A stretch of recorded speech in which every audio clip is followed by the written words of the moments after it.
Hi, hello students. Welcome back to India's most comprehensive online learning platform, BYJU'S Exam Prep. This is Aneel Prasad Sir. I welcome you all to this GATE Champion series. Before I proceed any further, I wish you all a very happy Ganesh Chaturthi. Let's mark your presence and let's mark your presence. Hi, hello, everybody. Do we have somebody here? Yeah, fine. Once again, I wish you all a very happy Ganesh Chaturthi and let me once again welcome you to this GATE Champion series. Let me tell you, the objective of this GATE Champion series is to make you people the champions in the upcoming GATE 2023. Fine then, let us understand something. Before I take you people any further, let me admit something. In GATE 2023, we are going to have the question paper from IIT Kanpur, right? We're going to have the question paper from IIT Kanpur. Especially when you look at the IIT Kanpur paper, the trends in, hi Divya Baiju, very good evening. Very happy to see you here. And yeah, stay focused. I'm going to give you some important tips for cracking GATE 2023. Understand something. As I told you, we are going to get the paper from IIT Kanpur, right? This IIT Kanpur, when you look at the trends in history, it is very simple. We can understand the fact that I'm expecting the question paper, especially in the computer architecture and organization, the operating systems. Questions are expected to be at easy to moderate level. This is my forecast of upcoming the GATE question paper, especially in terms of, hi Krishna, very good evening. So this is what my forecast is. So in order to make you people perfect in computer architecture and organization and operating systems, I'm coming up with many sessions which is a part of the GATE Champion series. So let us not waste any more time. Let me take you people into the session directly. The objective of this session, once again, let me tell you that I'm going to make you people perfect in these topics. Today's topic that I'm going to pick up is the instruction set architecture. At every question, I move around the topic and I'm going to brush you up the topic. Right after which you will be perfect in the topic. At the same time, I want you people to participate and tell me if you do have any doubts, because we are going to close the file of these topics. Because we don't have much time left. Before we go and take any more session, first of all, we must be perfect in the fundamentals and the core topics. Right after which we may go for any series whatsoever in order to make ourselves perfect and cracking comprehensively the GATE 2023. Rakesh, sir, this session also useful ECE students. Yes, in fact, this is, GATE computer architecture. Computer architecture is also an embedded topic to the ECE students, so stay focused. Okay, especially this chapter is also for ECE students. Hi, Sri Sudha. Now, let us understand this. Let me start this session. As I told you, today the session is all about instruction set architecture. Okay, in instruction set architecture, I want you people to come up with any doubts, whatever. Especially when there is a question we are solving, the practice question we are solving, if you do have any doubt in that particular topic, pertaining to that particular topic, I just want to use the comment section so that I'll be able to understand and guide you people in the right direction. I'll give you every idea related to the topic. Hi Anu, very good evening. Love to see all my students back. Yep. So let us start. The first question is on your screen. We solved many of these questions earlier. A processor, and there is an instruction format. In that instruction format, we do have several fields, and each field is going to be of several bits. These kind of questions we solved in numerous in number. Bunch full of these questions we solved already. But let me tell you something before I solve this question. When you talk about the architecture, understand, before I take you people into solving this question, I want to explain something here in this slide. There are a few things, few prerequisites in order to solve this question. The first prerequisite in order to solve any of the instruction set architecture question is instruction format. We should be able to understand what is an instruction format, how an instruction is going to be designed. This is the first thing I'm going to brush up, instruction format. Okay, understand something. When you buy a CPU, it could be i3, i5 or 8086. The CPU is going to come up with a package. like it's a 32-bit CPU, or it's a 64-bit CPU, or it's a 16-bit CPU. What exactly is this 32-bit or 16-bit or 64-bit CPU? If you talk about the 16-bit or 32-bit or 64-bit, actually he is talking about one word length which is going to be supported by the CPU. Let us say it's a 16-bit CPU. If it is a 16-bit CPU, one word length of the 16-bit CPU is 16-bit. If it is a 32-bit CPU, the one word length of the 32-bit CPU is a 32-bit. Sir, what is one word length? There are two primary locations in any of the computer system. One primary location is the register, the processor's register where the data can be stored. One more primary location is main memory. Understand carefully. Let us say this is my main memory. Okay, all my programs are going to be stored here. Main memory is essentially the collection of words. One word length in a 16-bit CPU is equal to 16-bit. One word length in the main memory in a 32-bit CPU is 32 bits. Similarly, when it comes to the CPU registers, register length should be equal to the word length. In a 16-bit CPU, one word length in the main memory is equal to 16-bit, and register size is also equal to 16-bit as well.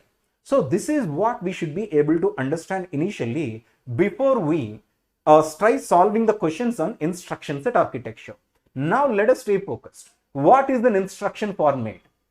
Every time when you are going to execute a program, either it could be a C program or a Java program, either you watch a movie or you do anything with the computer system, we know that it is just nothing but a program that is getting executed. Since when you talk about the objective of the computer system is going to execute only one thing, that is the program. Everything, whatever you do, is nothing but a program. When the program is getting executed, first of all, the program should be stored in the main memory. If you want to execute a program, that program should be stored in the main memory. A program is a set of instructions. Okay. And when it comes to the main memory, inside the memory, as the program is getting loaded, a program is a collection of instruction, is a set of instruction. Here, when you talk about the instruction format, understand carefully. A machine language instruction will have several fields in it. Primarily, we'll talk about an opcode. The fields of the instruction is opcode plus some other fields. Opcode is a common field for every instruction. In addition to the opcode field, we will have several other fields where the operands can reside. In addition to the opcode field, we have some register fields, in addition to which we also do have some memory location fields. Okay, so altogether collectively it is going to give us an instruction. Now understand, let us solve this question directly and very easily indeed. Now let us see. A processor has 72 distinct instructions. Sir, what is this 72 distinct instructions? The first thing is, every time when you buy a CPU, the CPU, as I told you, is going to come up with a package. What is a CPU? CPU, of course, it has an ALU. CPU, of course, it has a register set. And a CPU also has a control unit.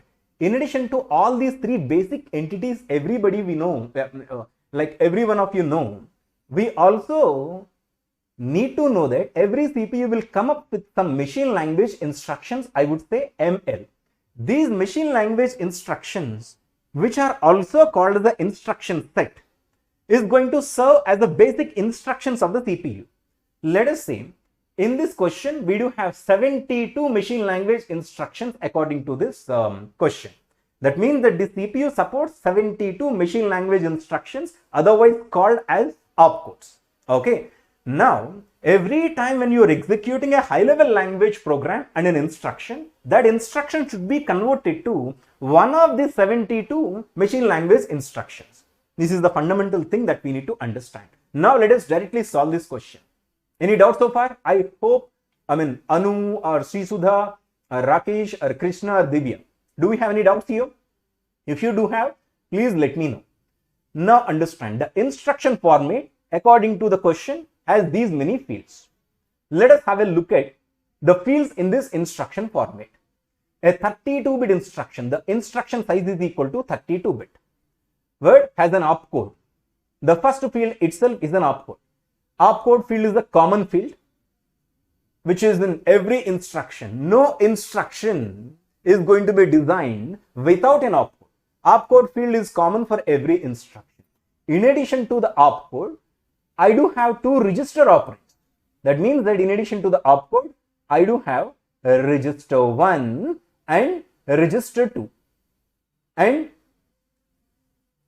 the number of bits available for the immediate operand field is, that means that altogether we do have a total of 4 fields. First one is an opcode field, second one is the register 1 field, third one is the register 2 field, this is register 1, this is register 2, and the fourth one is an immediate operand field. These are the fields that are available within an instruction. Sir, options are correct? Let us see if you do have a correct option. I did not look at the options at all. I mean, sometimes we may not get a right option there. There may not be a right option. Of course, I mean, when I look at this simply, I'm thinking that there is no possible option there. Let us see. Okay, what is the opcode? Let us see what are the total number of machine language instructions. The total number of machine language instructions are equal to 72. In order to support any of the 72 machine language instructions, I do require 7 digits, because let us understand, if we can accommodate 6 digits in opcode fields, the 6 digits can support a maximum of 64 opcodes. But I do have the total number of machine language instructions which is equal to 72. So if you simply accommodate 6 digits, if you simply allot 6 digits for the opcode field, these are not sufficient.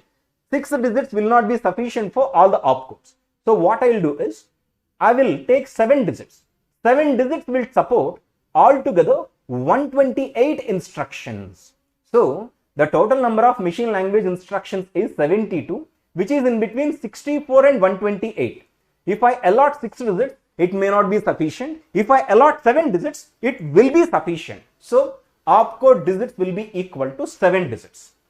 I hope you got the point. Now, I need to allot a few digits for register 1 and register 2. Prajwal Nihara 7 for register. I will see 66 general purpose registers. Obviously, Prajwal Nihara is correct. Prajwal Nihara. Fine. What Prajwal Nihara told is correct. 66 general purpose registers. Again, the total number of general purpose registers, let us have a look at. I am drawing here the register bank. Let us say these are the number of registers that are embedded to a processor. The total number of registers are, let us say this is register 1, this is register 66. This is first register, this is 66th register. In order to label each and every register, we require several digits. How many digits we require? Definitely 6 digits are not going to be sufficient. Same problem here. If we allot 6 digits, 6 digits are not sufficient. By using 6 digits, we will be able to represent a maximum of 64 registers. But we do have altogether 66 registers. So here the thing is, 7 digits are actually required for register 1. 7 more digits are actually required for register 2. Altogether, opcode plus register 1 plus register 2 are taking 21 bits. Altogether, 21 bits these are taking. And IO, what will be the total number of bits that are left for immediate operand? Obviously, 32 minus 21 is equal to 11. Sri Sudha is correct. Answer should be 11. Of course, the answer is 11. Let us have a look at the options. Options are 16, 8, 4, 32. There is no possible option. And here at this point of period, we can't do anything since the question itself is, having an answer 11, and there is no possible option among the options that are given here. The possible option is IO is 11. Okay. Understand something? I am going to extract one more question out of this. Sometimes we may get a question like, what is the maximum possible value of an immediate operand? Maximum possible of an immediate operand will be 2 power n minus 1. I hope you got it. Maximum possible value that can be represented by the immediate operand. What is an immediate operand? Mind you, immediate operand is going to represent a constant value. The constant value by that can be, we will be able to get is 2 power 11 minus 1. Again, it's a one more question. Signed or unsigned is one more question that we need to look at. If there is nothing given in the question, we need to assume that it is unsigned. If it is, the information is provided, well and good. If the information is not provided, we need to assume that it is unsigned. Okay, so it is 2 power 11 minus 1 in case if you are not provided with a detail, that is if it is signed or unsigned. Okay, so it would be 2 power 11 minus 1 in the case it is unsigned. It is 2 power 10 minus 1 in the case it is signed. Any doubts, you should directly use your comment section wisely so that I'll be able to answer each and every question. Okay, so can I go to the next question? Prajwal, Sishuda, Anu and Krishna, Divya. Can I go to the next question? I hope I can. Prajwal, are we done? Very good. Let us have a look at this one more question. This is the kind of complex question the moment you look at it. Yeah, Sri Sudha, Prajwal, only 2 people are there. There are 14 people. Just talk to me and just participate. I want your participation. It is you that you need to perform in GATE 2023. The more you participate, I'm going to make you people proficient enough in especially the computer architecture and organization topic and also the operating the upcoming classes. Any doubts? Once again, let me admit for n number of times. Any doubts, whatever you do have, please use your comment section. Yeah. Look at this question first of all. When you look at the question, the first and foremost feeling that we get is a complicated question. Let me tell you, several times I admit it. No matter for how many times I'll tell you. Lengthy question may not be a complicated question. Lengthy question, it is lengthy because we do have too many details in that. Lengthy question cannot be a complicated question. Do not, assume that lengthy question is a complicated question. I hope you understand my point. Okay. Just if you actually can look at this question is very simple question. Only the details that are provided are more. Consider a processor with the 64 registers. Right away, what we do is we will do the practice. 64 registers, meaning for a register field, I do require 6 digits directly, I can admit. Can I? Answer me, Prajwal. Answer me, Srisudha. Answer me, Anu. Anu, where are you? Answer me, Krishna. Answer me, Divya. Anu, you there? Yeah. A 64 question and an instruction set of size 24. Understand carefully. The instruction set. Instruction set meaning, as I told you earlier, the package of the machine language instruction that are provided, right? That is provided with the CPU. So instruction set, I would say instruction set size is equal to 12. That implies, 24. 24 meaning that implies we require 5 digits per opcode field. Am I correct or not?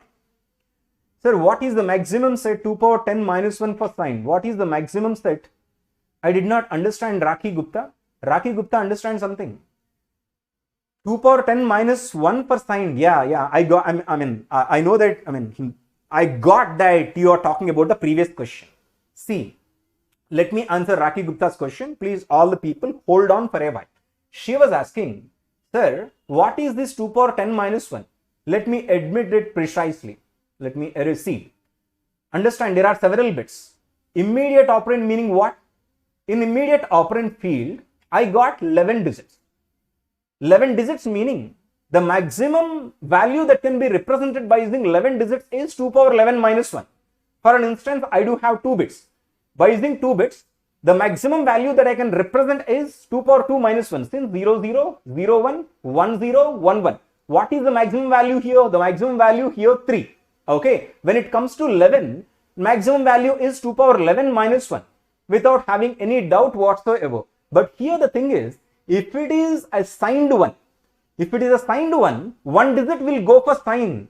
I hope you already knew that the most significant bit for a value is the signed digit, if it is a signed number. If it is 0, that is positive. If it is 1, that is negative. So, if you do have 11 digits and it is a signed value, one digit, the most significant digit will go for sign. Only we do have 10 digits. Among the 10 digits, what will be the maximum value? The maximum value will be equal to 2 power 10 minus 1. I hope you got my point, Rakhi Gupta. Any more doubts? You're free to ask me. Now the thing is, like, registers field is equal to 6 and instruction set is equal to, did you get this, Rakhi Gupta? Instruction set is equal to 5. Yes or no? That means opcode field will be equal to 5 digits. Let us right away, we put this.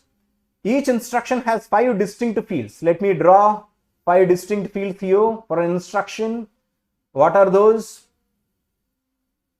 Opcode, I would say opcode here, then 2 source register identifiers. That means that I have 2 registers fields and a destination register are 3. When you look at this question carefully, you will get to know that, when you read the details carefully, you will get to know that you have 3 register fields here.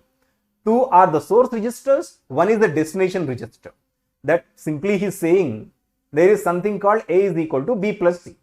B is the register, C is the register. These are the source registers, A is the destination register. In addition to which, we also have some immediate value. That immediate value is already given. The size of the immediate value, the total number of bits in the immediate operand directly given. The size of the immediate operand is 16 bits. Okay. I hope you got the point. Okay. The total thing is opcode. How many bits we need to allot for opcode? Opcode is equal to 5 digits if I am not wrong. Correct me if I am wrong. And register 1 is equal to 6, register 2 is equal to 6, register 3 is equal to 6. Total is 18 plus 5, 23, 23 plus 16 is equal to 39 digits. Okay, one instruction is equal to 39 digits. If one instruction is equal to 39 digits, how many bytes we do require for one instruction? 39, meaning I do require 5 bytes, right? Am I correct or not? 5 bytes, right? Okay, so one instruction requires 5 bytes. Obviously, 5 bytes is equal to 40 digits, but 1 digit will not be used in the instruction. But one instruction is equal to 5 bytes. I hope roughly 5 bytes. Okay, am I correct? Srisudha, am I correct? Anu, you there? Fine. It is 5 digits. I hope you got the people. Now you got my point. The thing is, if a program has 100 instructions, what is the amount of memory in bytes consumed by the program text is? A program, a high-level language program, rather, a program that is loaded in the memory has a total of 100 instructions. And if each instruction takes 5 bytes, what is the total number of bytes that are going to be utilized by this program, that are needed to store this program? Obviously, it is 500. Option D is the correct option. Am I correct or not? Is 500 correct? Any doubts, Rakhi Gupta? Any doubts, Srisudha? Any doubts, Anu? Are we here?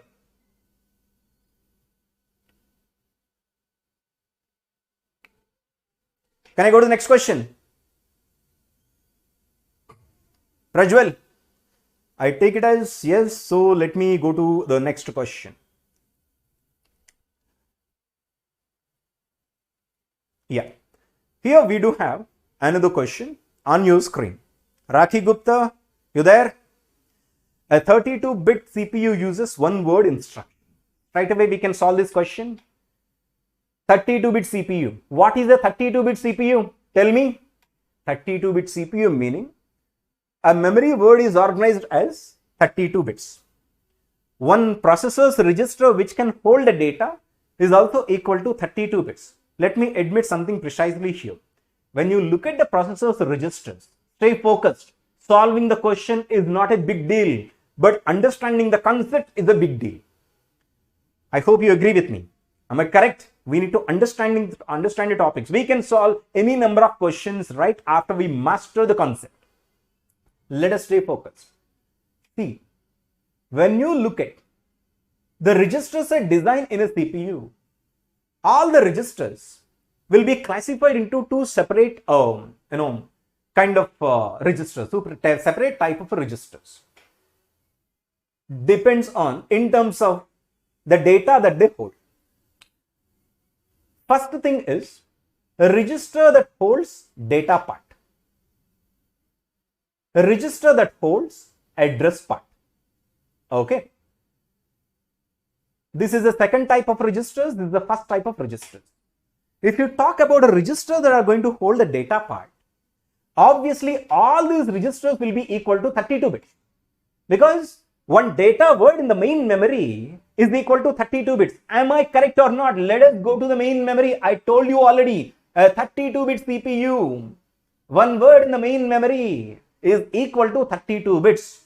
Got me? All the instructions, all the data elements, whatever you're going to store, that are going to be stored in the main memory words. So one main memory word should be equal to the register size, which is going to hold the data part. And one more thing, there are a few registers that are going to hold addresses. This address length, rather, the size of these addresses depends on the size of the main memory. Let us say my main memory size is equal to 1M. Okay. What is 1M? 1M is equal to 20 bits. I hope you got my point. In order to represent all the words in 1M main memory, I require 20 bits. That means that all the registers that are going to hold the address part can be of 20 bits. So the size of the address registers will be different, but the size of the data registers, rather size of the register that are going to store the data elements, will be equal to the architecture size, 32 bits.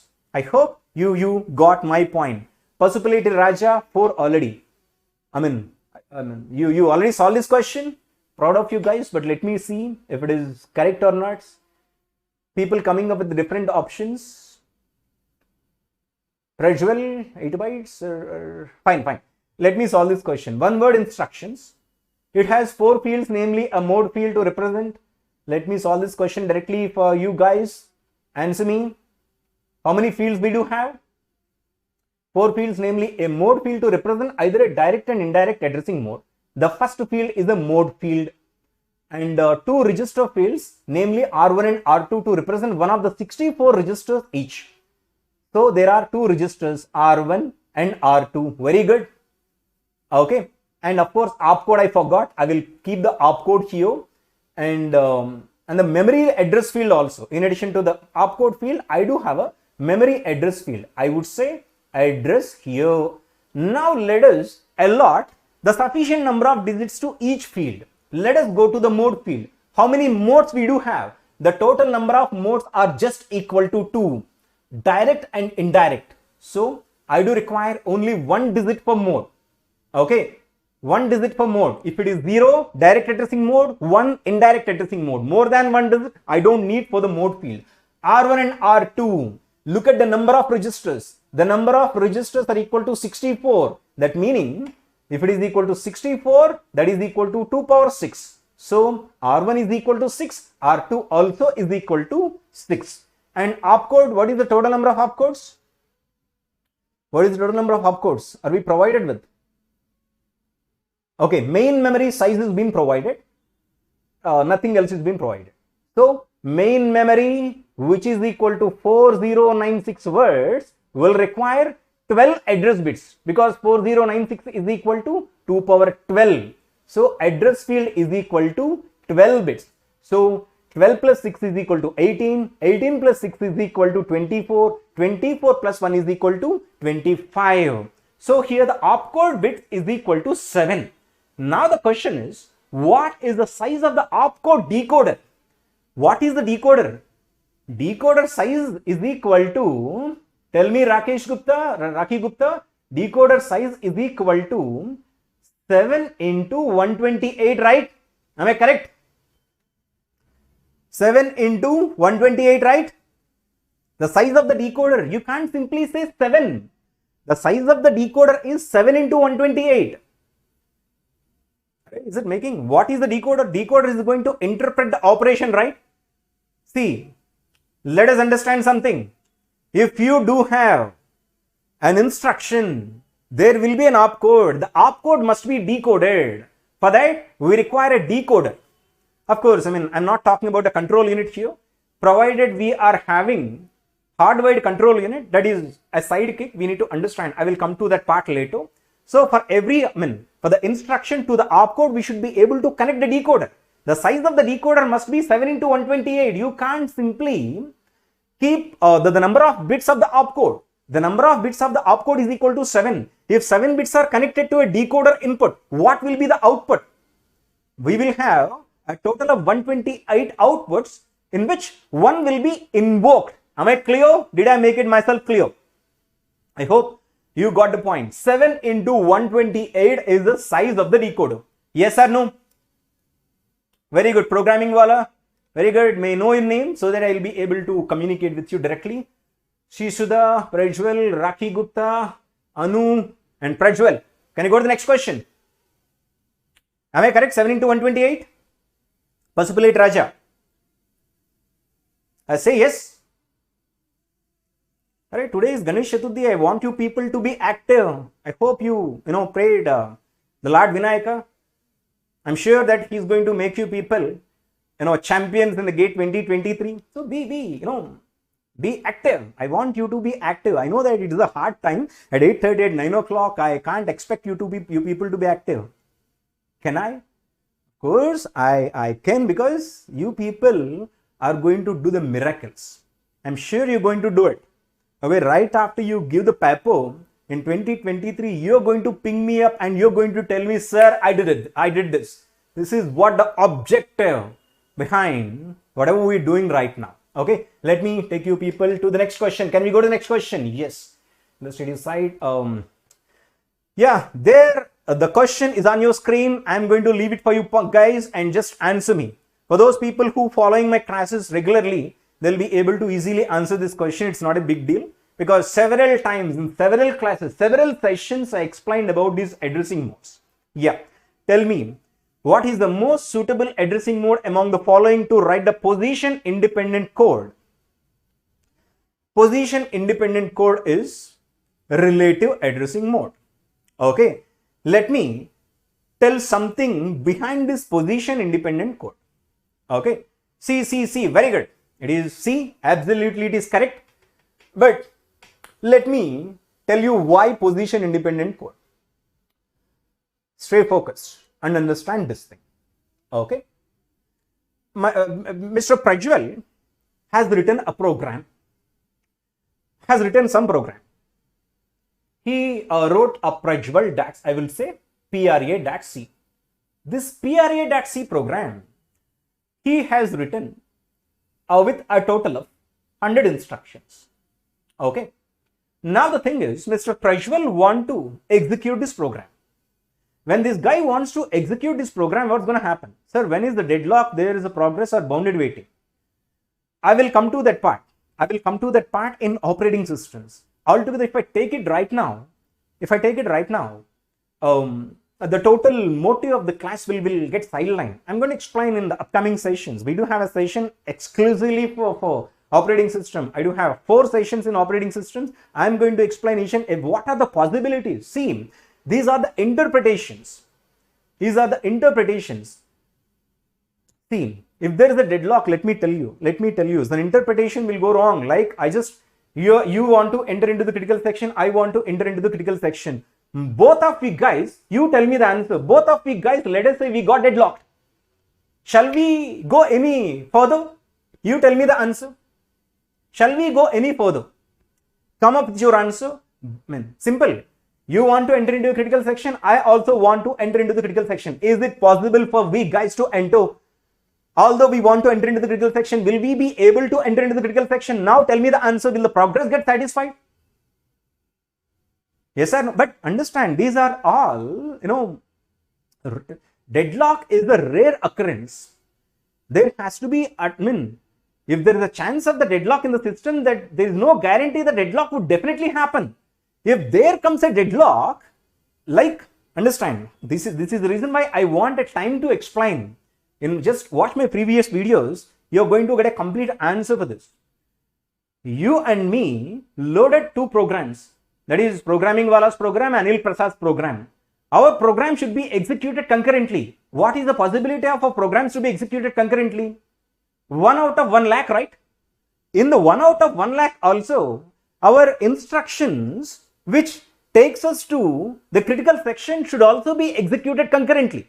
Which, in order to enter into the critical section, we may test a lock, or we may use the Peterson solution. Of course, although we don't use the Peterson solution, either we use a semaphore or we use some other locks. All those instructions should also be executed quite concurrently indeed. Only that is the situation, that is where all will get violated. You don't even need to think what can be done, what cannot be done. Okay. Yes, absolutely. I hope you got my point, right? So there are several possibilities. Simply discussing either the progress or bounded weighting will get satisfied or not. We need to look at the timelines. If we cannot satisfy a timeline, if the timeline occurs, if the timeline happens, very rare cases, there may be a problem. Deadlock, even though there is a chance of a deadlock, there is no guarantee that the deadlock is going to happen. This is only a forecast. System may have a deadlock state. The chance of having a deadlock state 1 out of 1 lakhs or 10 lakhs, since the number of instructions that are getting executed at any point of period in any system is lakhs. In those lakhs of instructions, your program and my program, and that too your instruction that is going to take you people into the critical section, take your program into the critical section, and my instruction which takes my program into the critical section should be executed concurrently.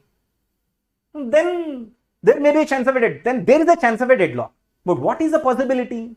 There are several permutations and combinations we need to analyze. Then only we can say, yes, this is possible, this is not possible. Let us say deadlock didn't happen. Will the progress be possible? Yes, progress is there. If there comes a deadlock, both we got locked. Forget about progress or any other words. We can't even move further. What is the, not only the critical section. Critical section is a piece of code in your programming, right? So the total objective of the class is getting sidelined. We'll discuss more about this in the upcoming session. So let me take to the next thing. Yeah.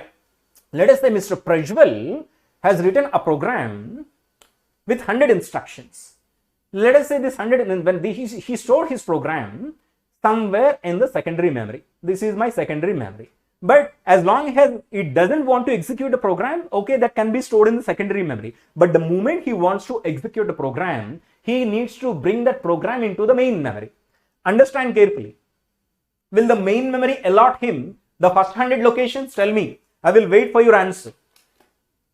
Prajwal, tell me. Is there any guarantee that the main memory will give you the first 100 locations? I will tell you. First 100 locations are definitely not for any program. First 100 locations, write it down somewhere, for IVT, for most of the processors. First several locations, not only 100, first a few locations. It could be 100 or it could be 1000. Random allocation. Very good. Write it down somewhere. Our first few locations are just for IVT, interrupt vector table. So definitely my program will not be stored in the first 100 locations. Let us say this program has been stored from 23rd locations. From 23rd location to, let us say, 122, his program has been loaded. Now the thing is, in 24th instruction, which is the second instruction, he want to perform a call to 5th instruction. Okay, but when he says call to 5th instruction, in this 100 locations, 5th instruction is at the 5th position. But here when he wants to call his 5th instruction, this 5th instruction is not available in the 5th position of the main memory, right? So for this, in order to make appropriate branches taken, we will use the relative addressing mode. What is the relative addressing mode?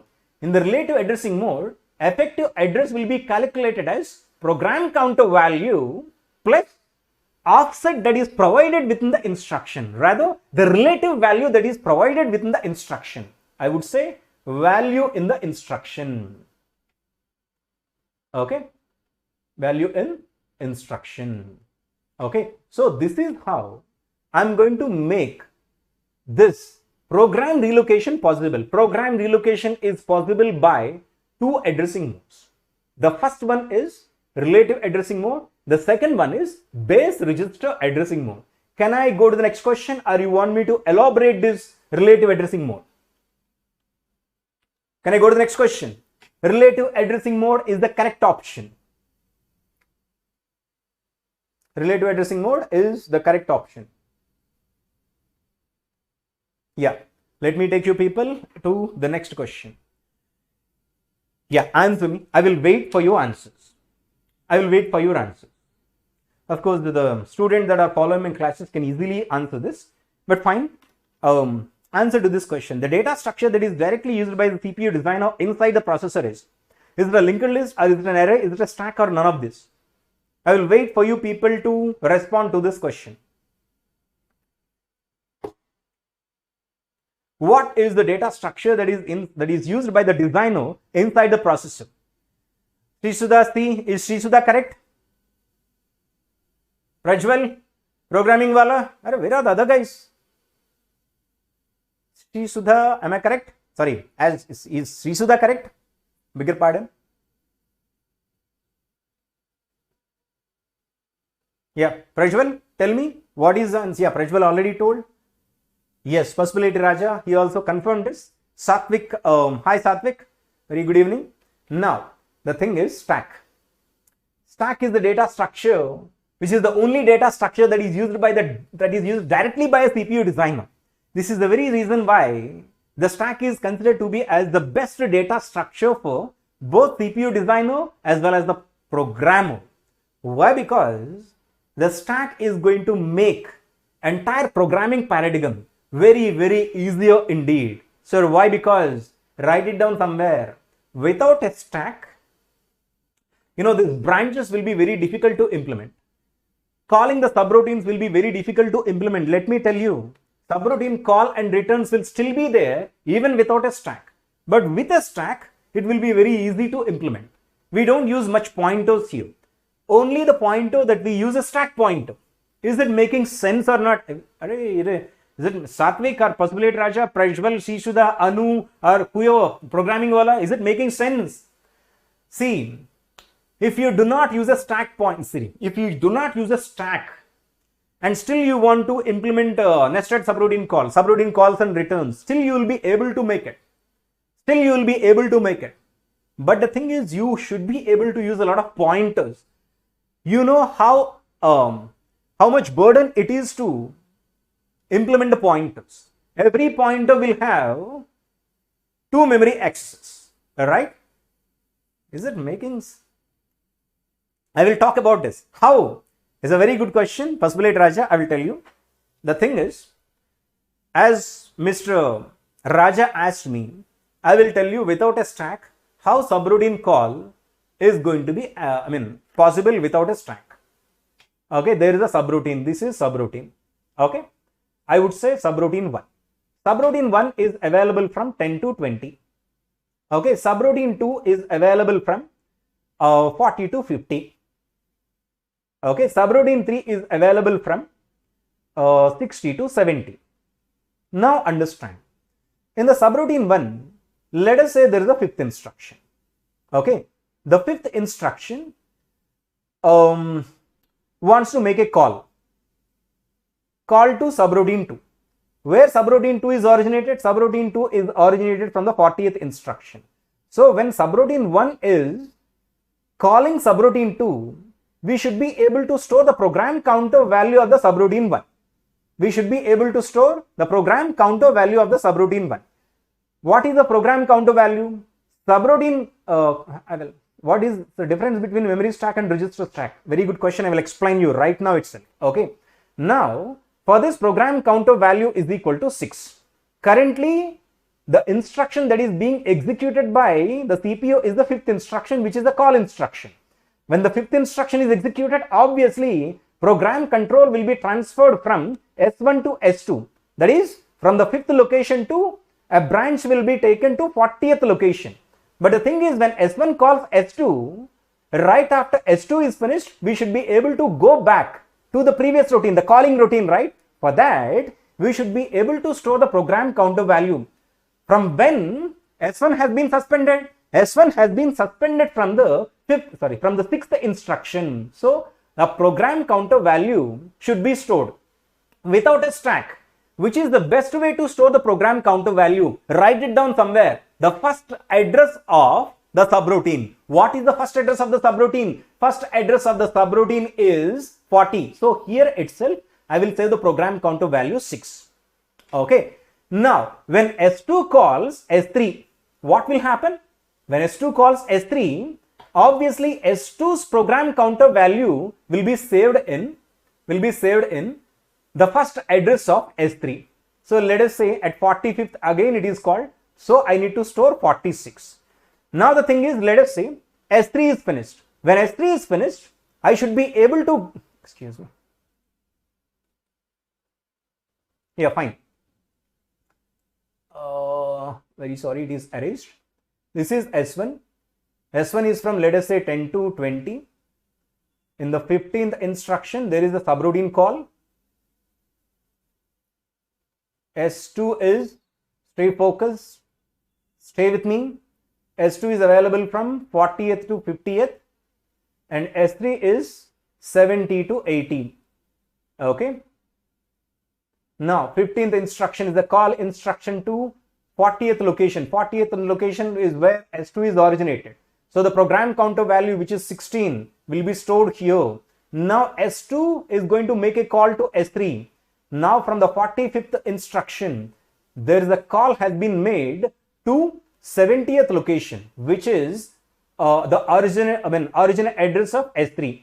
Making sense or not? Now here I am going to store my 46th address because 46 is the program counter value. Right, let us say S3 has been finished. When S3 is finished, where should I go back? I need to go back to S2 and that too I should start executing 46.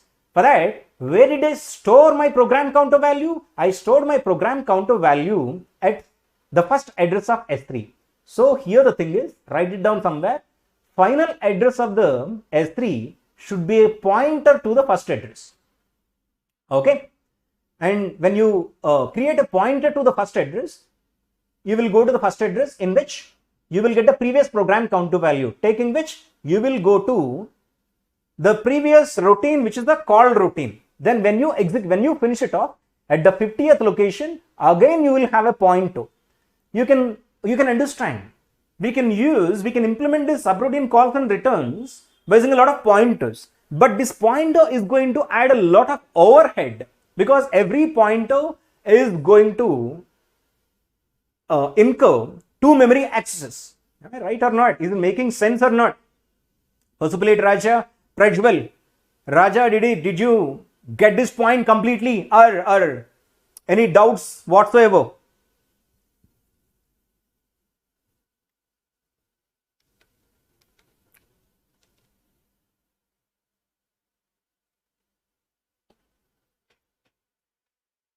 Yes or no? Okay then. Next thing is like I want you people to solve this. This is your homework question. Take a snapshot and let me go to the next question. This is the next question and take a snapshot of this. Very good, Raja. Thank you so much. Thank you so much. Yeah. Next thing is, did you take the screenshot? I'm going to give you a few homeworks and before you come to the next session, I just want you people to solve this question. Okay. Prajwal Nihara, see, fine, very good. But this is a next one. A certain process supports only immediate and direct addressing modes. Which of the following programming language features cannot be implemented in this processor? Which programming language features cannot be implemented by using this processor? Simple. Immediate mode and direct addressing mode. Let me tell you, if it is immediate will support only constants. Okay. Direct addressing mode will support variables. That means that other than variables, other than constants, nothing else is actually possible. I hope you got my point. This processor can only support two features of the programming language. Other programming language features can never be supported by this processor. Pointers cannot be supported and arrays cannot be supported. Understand? Array, if you want to implement array, I require pointers. I don't need to explain you this thing, right? If you want array, I require pointers, right? Yes or no? Make it clear, just tell me. Okay, records. Understand? Records also not possible. Records also not possible. Recursive procedures with local variables. Okay. Which of the following programming language features cannot be implemented on this processor? Option D is correct. That is, none of the programming language features can be implemented at all. I hope you got the point. Can I go to the next question? Can I go to the next question? I'll take it as yes. Let me go to the next question. Suppose a processor does not have any stack pointer register. Raja, this question is exclusively for you. There is no stack. He's saying, simply looking at the question, our common sense tells us that there is no stack. If there is no stack pointer, obviously we cannot implement stack, right? If there is no stack, what can not be implemented in this processor? It cannot have subroutine call instruction. It can have subroutine call instruction, but no nested subroutine calls. Nested subroutine calls are possible, but interrupts are not possible. All sequences of subroutine calls and also interrupts are possible. D is the correct option. Sri Sudha is spot on. Understand? Without a stack, our life doesn't end. Stack, see, we are coming from the Stone Age. From the Stone Age to 2022. Even in the Stone Age, a lot of things are possible, right? Still those people are able to cook. Still those people are able to use the tools, several tools to cook. See, without a stack is the recent data structure. But before the stack also there is programming. Before the stack also there is a way to implement a nested subroutine call. Raja, just in a previous slide I told you how to implement a nested subroutine calls without a stack. Only thing is we should be able to implement pointers. Right? Everything is possible, but it is very difficult. Program may take a lot of time more. I will tell you. Without a stack, one feature can never be implemented. That is recursion. Write it down. Without a stack, I can't implement recursion. Simple. Okay. Question 7. D, please explain, sir. Yeah. Prajwal, stay focused. Stay focused. I told you. Immediate addressing mode and direct addressing mode. Only two addressing modes are there. If you do have two addressing modes, the features that can be implemented in this processor is, one is constants. You can implement constants. You can implement variables. Other than this, no features can be implemented. Let me take you people more deeper into this. As Prajwal asked me, I will tell you why pointers are not implemented here.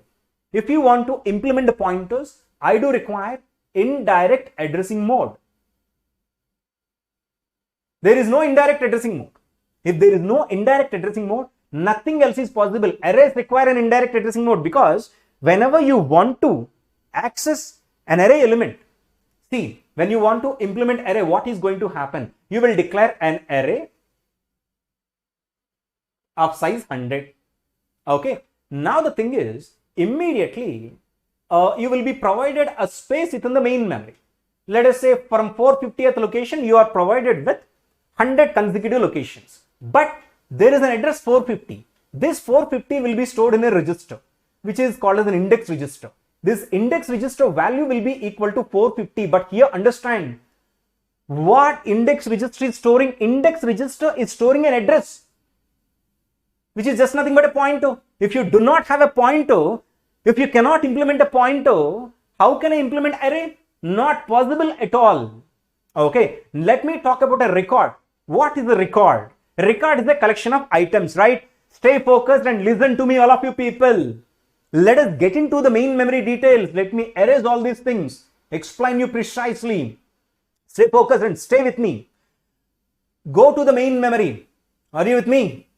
Go to the main memory. Main memory will be physically, I'm not talking about, the logical memory. I am talking about physical memory. When you look at the memory, the main memory will be partitioned into two ways. One is instruction memory, one more is data memory.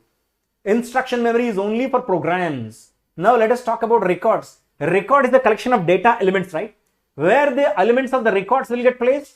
The elements of the records will get stored in the data memory, right?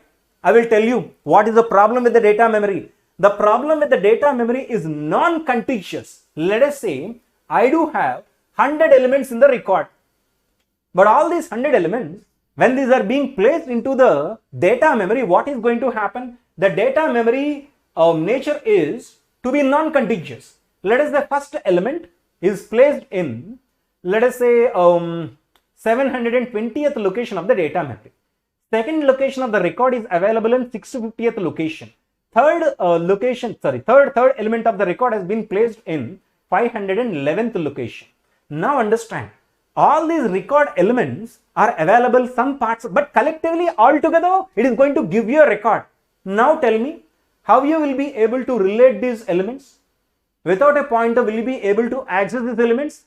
This record must be implemented by a data structure which uses a list. Definitely record, the most appropriate data structure that we can use is linked list, right? We can use linked list. Of course, different people will have different choices being a designer. But for me, in order to store the record, I can pick up a linked list, right? By using a linked list, single linked list or double linked list or circle linked list, I'll be able to implement a record. Tell me, can I be able to implement linked list without a pointer? No, obviously records are not possible.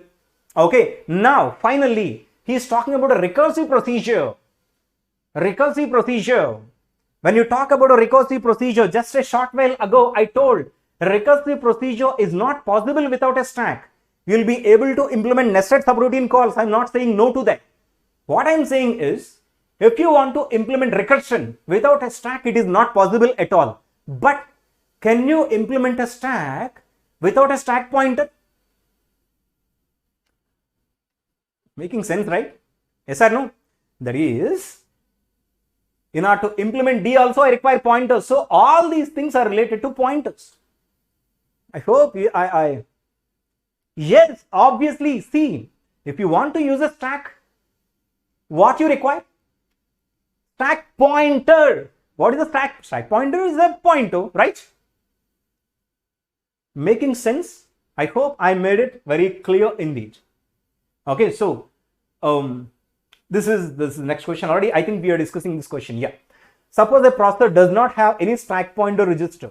Which of the following statements are true? Obviously, it's a simple question. Anything is possible. All sequences of subroutine calls and also interrupts are possible. Only the thing is, without a stack, we cannot implement recursion. That's the only disadvantage if you do not use a stack. Not a disadvantage, rather shortcoming. Without a stack, there are a lot of disadvantages. The program execution time will be exponentially increased because of the pointers. Okay, so D is the correct option in this. Okay, it cannot have subroutine. I told you subroutine calls are possible. Just a short while ago, I made you people implementing subroutine calls by using the pointers, right? Without a stack, still it is possible. But recursion only is not possible. Without a stack, I told you, you just cannot forget. There is function A, function B. So what I do is, without a stack, what I'll do is, I will store A's return address, program counter value at the B's first address. Likewise, I will be able to implement anything except recursion. Okay, option D is correct. Okay, now this is for you people. Before you come to the next session, please take a snapshot. Please take a snapshot and answer to this question. Answer to this question. Can I go to the next question?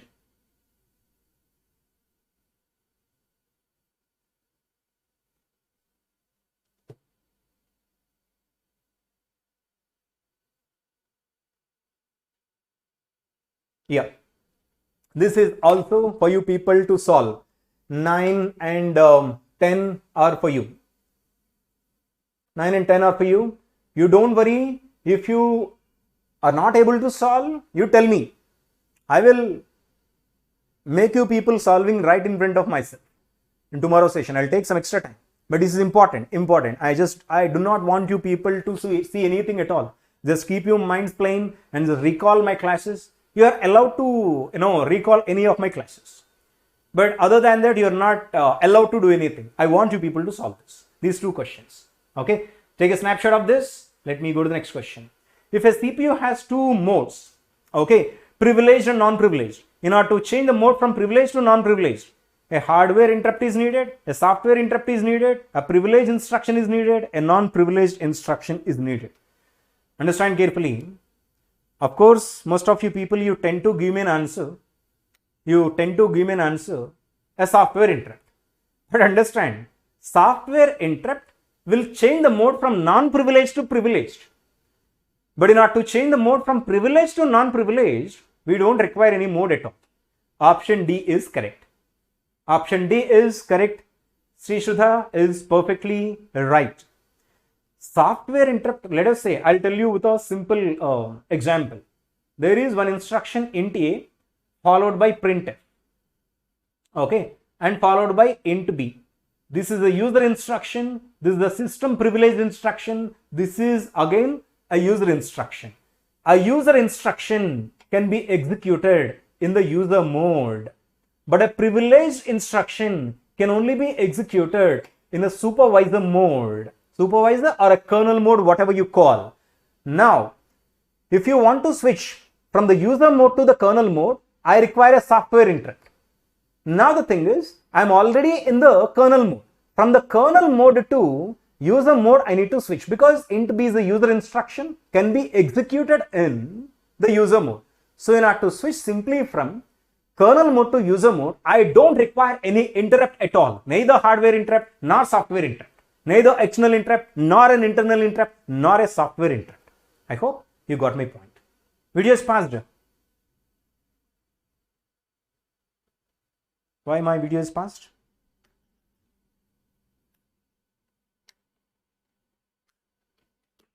Just a minute.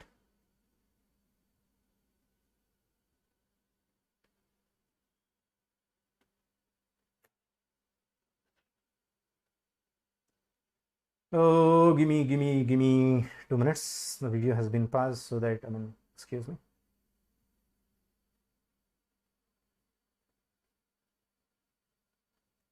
I need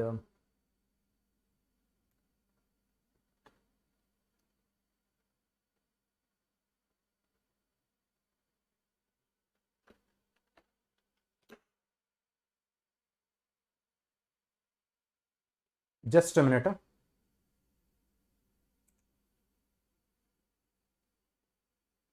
Yeah, I got, no problem with the audio bird, sir. You can go on. Just a minute. The video has been paused. I don't know why.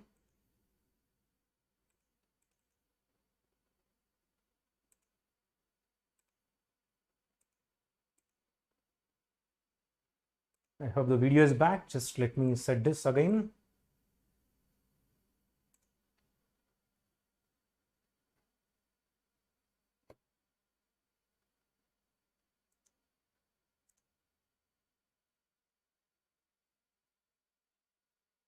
I'm visible, I guess so. Yeah. Thank God I am finally able to see my video again. Yeah. Now, I guess I'm back. Thank you for letting me know. I hope I'm done almost. Yeah. The next thing is in the implied addressing mode, excuse me, a non-privileged instruction is fine. In the implied addressing mode, the operand is inside the instruction. The address of the operand is inside the instruction. The register, the register that is the contain the address of the operand is specified inside the instruction. The location of the operand is implicit. Obviously, option A is correct. The operand is inside the instruction. What is an implied instruction? For an instance, there is an instruction called CLA. What is CLA? CLA is clear the accumulator.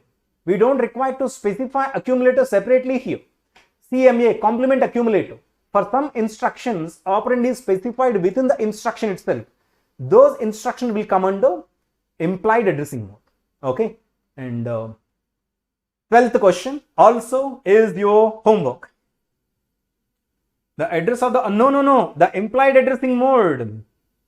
is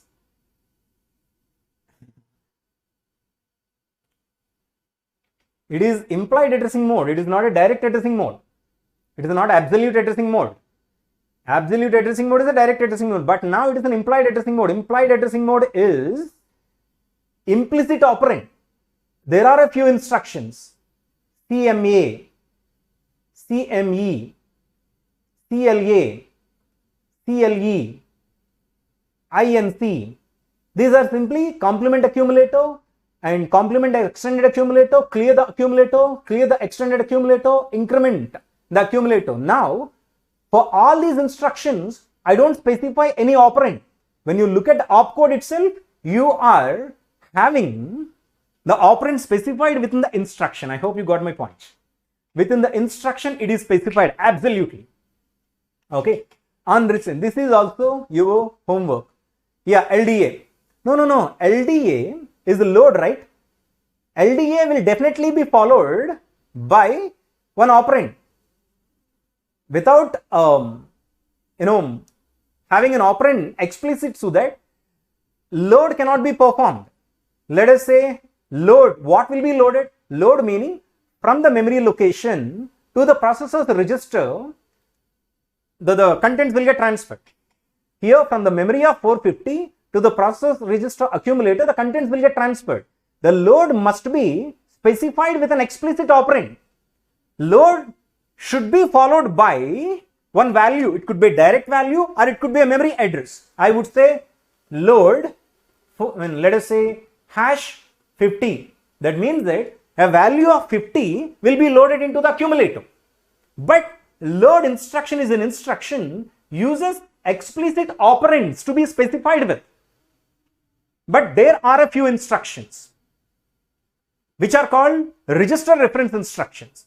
For none of those instructions, we require to specify the operands explicitly. For example, CLA and CMA. Implied addressing mode or zero address mode. No, zero addressing mode meaning it's a stack instruction. Okay. Yeah. Up to some extent, you are also correct. For all the stack instructions, for an instance, for all the stack instruction, we'll simply specify the opcode. Add meaning the two elements, the topmost two elements will be added. Up to some extent, you also are right, but there is an exception. I will talk about the exception later. Okay. Now, I want you people to solve this question also. So, I hope I gave you 3 questions for homework.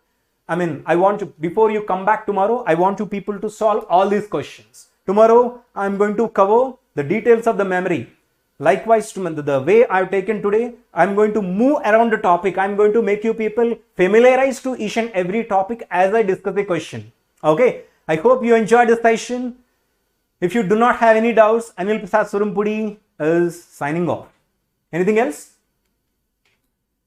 Once again, I wish you all a very happy Vinayak Chaturthi. Good night. Thank you so much. Thank you Prajwal, thank you Sri Sudha, thank you Anu, and thank you everybody. Okay. Good night.